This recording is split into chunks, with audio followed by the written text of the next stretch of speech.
7월을 기준으로 잡으면 17개월을 뒤로 환산을 해보면 17개월, 평균 17개월 있다 경기 침체에 빠졌거든요. 그러면 24년 1월, 2월. 맞네요. 근데 이제 그 30개월로 따지면 8월이고. 그러니까 경기 침체 올 확률이 사실은 대부분 지표로 예측하더라도 24년 상반기다.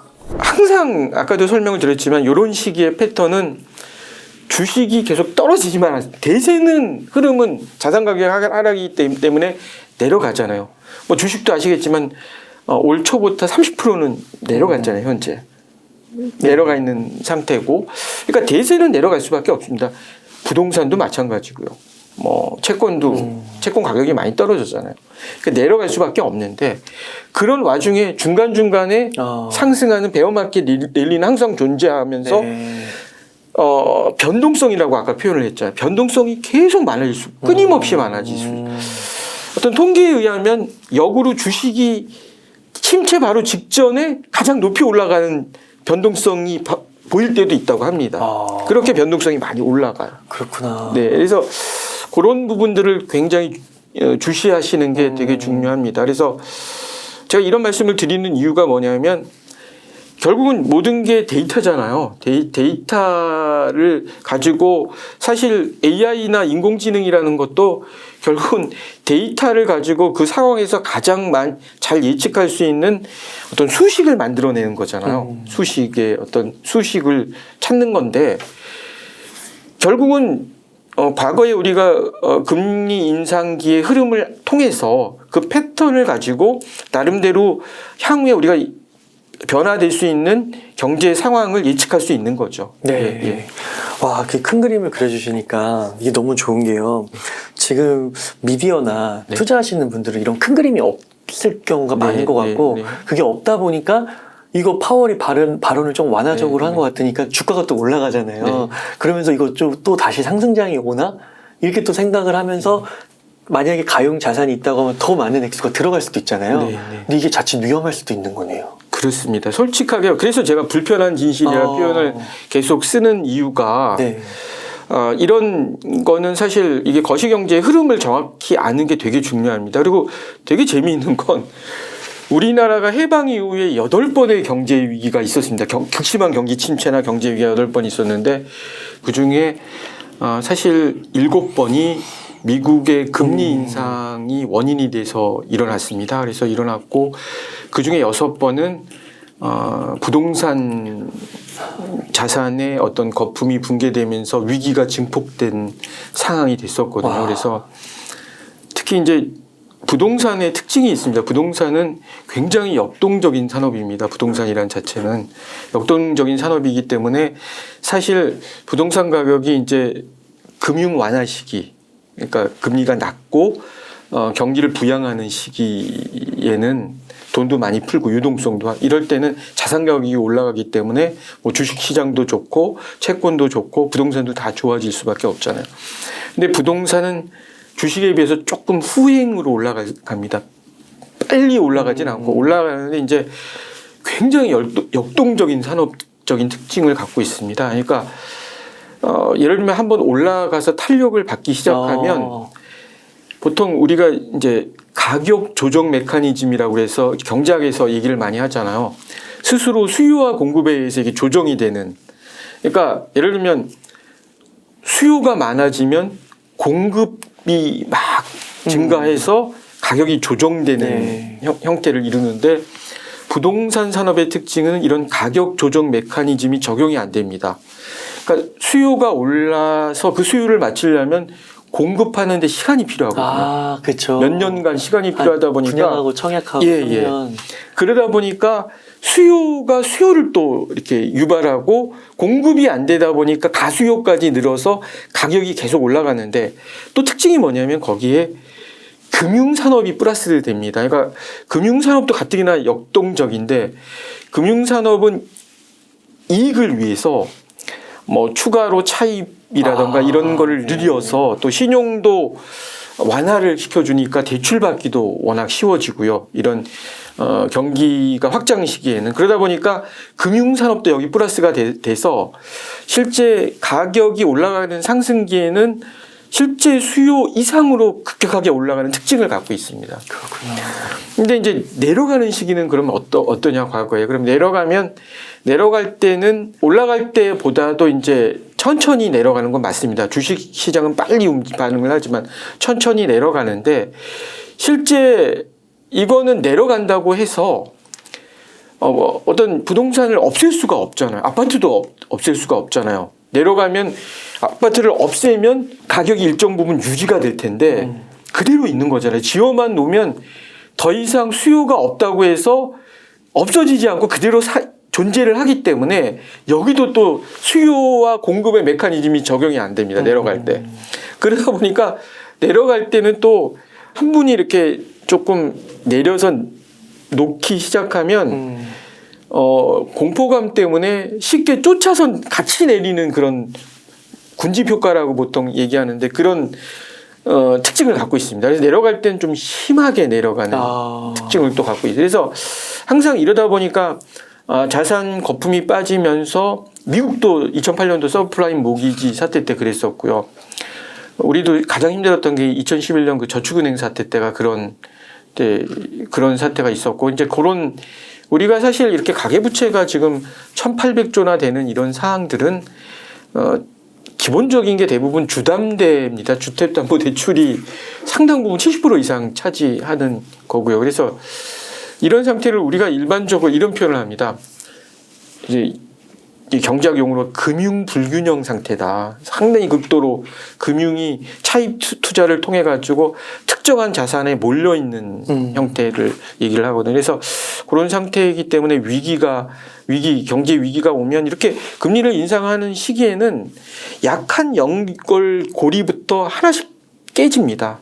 어디서 어떻게 나타날지 모르는 상태입니다. 그러니까 얼마 전에 보시면 아시겠지만 PF 대출 때문에 회사채 시장이 경색이 돼서 굉장히 어려웠잖아요. 그게 레고랜드를 시발점으로 했지만 누가 그렇게 시작될지 몰랐잖아요. 네. 그러니까 이렇게 금리를 올리는 시기에는 약한 연결고리의 어느 부분이 터질지 모르는 상황이기 때문에 항상 주시해야 될 사항입니다.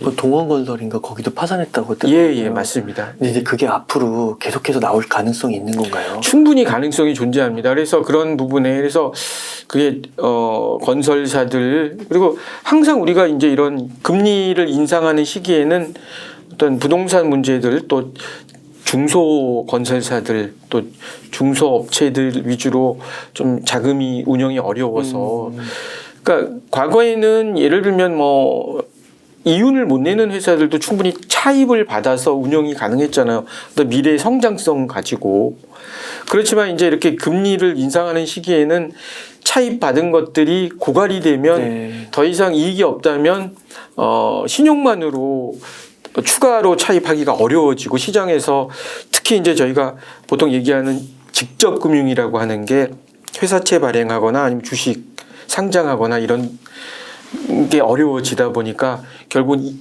간접 금융 대출을 늘리는 수밖에 없거든요.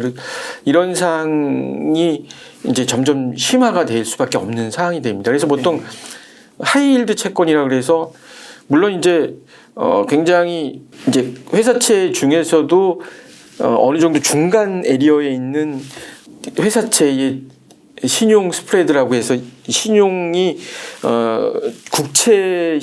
국채랑 그 회사채 등급 간의 격차가 점점 벌어지는 그런 현상이 나타났죠. 네. 미국도 사실 요즘 많이 격차가 벌어졌습니다. 그렇구나.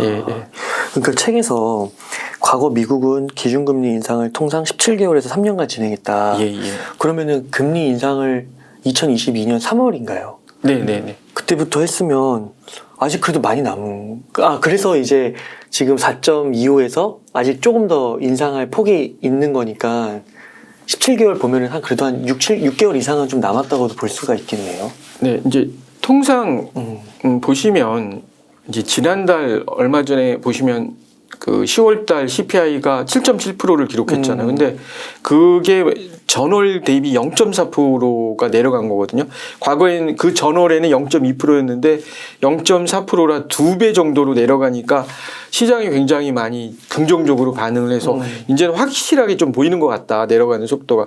그래서 주식도 오르고 강달러도 약간 내려가고 달러 가격도 내려가고 달러 인덱스도 내려가고 뭐 채권 가격도 상당히 올라가고 여러 가지 시장이 굉장히 좋았잖아요. 물론 이제 연말에 블랙 프라이데이 어떤 특수도 있었지만 그런 것들이 영향을 받아서 굉장히 시장이 당분간 좋았는데 사실은 잘 보시면 아시겠지만 지금 보통 시카고 선물거래소에서 패드워치라고 앞으로 연준에서 예상되는 기준금리를 요번에 12월 10일은 뭐 빅스텝 정도로 한 예상하는 게 80% 이상 거의 90% 가까이 올라갔고 내년 2월 3월에는 베이비 스텝으로 25bp 정도 2번 하면 네. 고점이 되지 않을까 해서 이제 지금 4.25니까 거의 5.25. 예, 그 정도에서 밑으로 해서 끝내지 않을까라는 기대를 많이 하고 있잖아요. 그래서 이제 문제는 관건은 이겁니다. 그러니까 11월 물가도 그만큼 10월 물가처럼 0.4% 폭으로 이렇게 내려가느냐 계속 12월도 마찬가지고 1월도 마찬가지고 2월도 마찬가지고 그렇게 내려간다고 하더라도 0.4씩 내려가더라도 실제 앞으로 우리가 예상되는 게 그 밑으로 5%에 가깝게 내려가려 그러면 기본적으로 4%씩 해도 4, 6이 24, 2.4% 해야지 5.3 정도 되잖아요. 그렇죠. 6개월이 더 필요하다는 건. 우리가 그렇게 좋아하는 0.4% 정도까지만 해더라도 6개월이 걸린다는 거예요. 그러면 2, 3월이 아니라 0.4%까지 정말 설득력 있게 내려가더라도 내년 4, 5월 달까지 내려가야 계속 금리를 올려야 된다는 얘기예요. 네. 그러니까 그런 상황이고 4월까지 가야 될 것 같고 만약에 이제 4월에 잘 멈춰서 이제 유지가 된다 그러면 고점이 얼마만큼 갈 거냐. 파월도 얘기를 했잖아요. 이제는 얼마큼 그러니까 완화시켜서 조절해서 인상폭을 줄이냐가 문제가 아니라 고점을 어디까지 올릴 거냐. 고점에서 얼마만큼 고점을 유지할 거냐. 이게 사실은 핵심이거든요. 그렇죠. 이게 근데 고점을 올려놓고 평균 8개월인데 평균 8개월이었습니다. 예. 근데 지금까지 그 기간이 유동성 문제로 일어난 인플레이션 상황에서는 고점이 계속 늘어났다.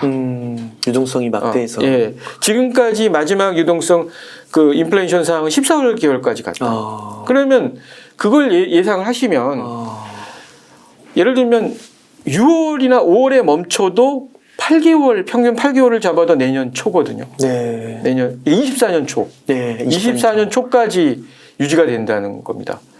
조금 14개월까지 하면 거의 24년 상반기까지도 유지될 수가 있고요. 예를 들면 이제 지금까지 2차 세계대전 이후에 금리 인상기의 평균이 30개월이었거든요. 30개월 동안 30개월 지나면 그러니까 경기 침체에 빠졌어요. 경기 침체. 그러면 30개월로 환산을 하면 24년 8월이에요. 22년 3월부터 인상했으니까 24년 거의 30개월을 더 해야 되는 거죠. 그러면 8월 돼야지 완화 기조로 들어간다는 그러네요. 얘기입니다. 완화 기조. 그럼 한참 남았네요. 네. 그래서 또 하나 이제 경기를 예측하는 지표로 정말 거의 100%가 3개월물과 10년물의 장단기 금리 역전. 요즘 많이 나오잖아요. 그거는 거의 예측률이 100%입니다.